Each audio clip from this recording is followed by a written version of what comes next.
अमेरिकेच्या हुकुमशाही पुढे डोनाल्ड ट्रम्पने आयात कर जास्तीचा लावून सगळ्यांकडून 175 अब्ज डॉलर वसुली केली। सर्वोच्च न्यायालयाने ट्रम्पच्या या एकाधिकारशाही पुढे त्यांना जबरदस्त फटका दिला। खरं तर जेवढी आबरू डोनाल्ड ट्रम्पची आतापर्यंत गेली नाही तेवढी आता गेली, कारण भारतासोबतच्या व्यापार करारामध्ये सुद्धा 9 लाख डॉलर भारताला द्यावे लागणार आणि अमेरिकेची खरेदी करावी लागणार। एका बाजूला भारताला लुटण्याचं काम केलं आणि आमच्या सरकारनं आमच्या शेतकऱ्यांना उद्ध्वस्त करण्याचं काम केलं।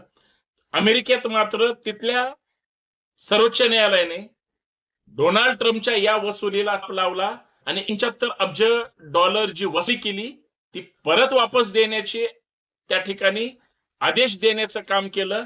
तिथली जी डेमोक्रेटिक पार्टी आहे हात धुवून मागे लागले। डोनाल्ड ट्रम्पची झोप उडली।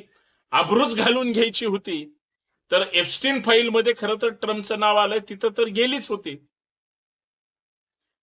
परंतु हम भी नंगे आणि तुम भी नंगे असे म्हणणारे आता सगळे उघडे नागडे झाले आणि ट्रम्पला तोंड घशी पडावं लागलं। आता सगळ्यांना परत द्यावी लागेल, कारण छोटे मोठे उद्योग आणि उद्योजकांकडून जी वसुली केली होती ट्रम्प सरकारला अवकातीवर यावं लागेल।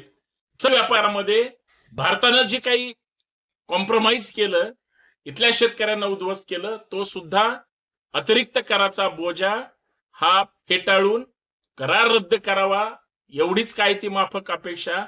ते सर्वोच्च न्यायालय ग्रेट ठरलं, आमचं सुद्धा ठरू शकतं जर हा वाद तिथे गेला तर। बाकी जनता सुज्ञ आहे की नाही, वेळ ठरवेल। जय शिवराय।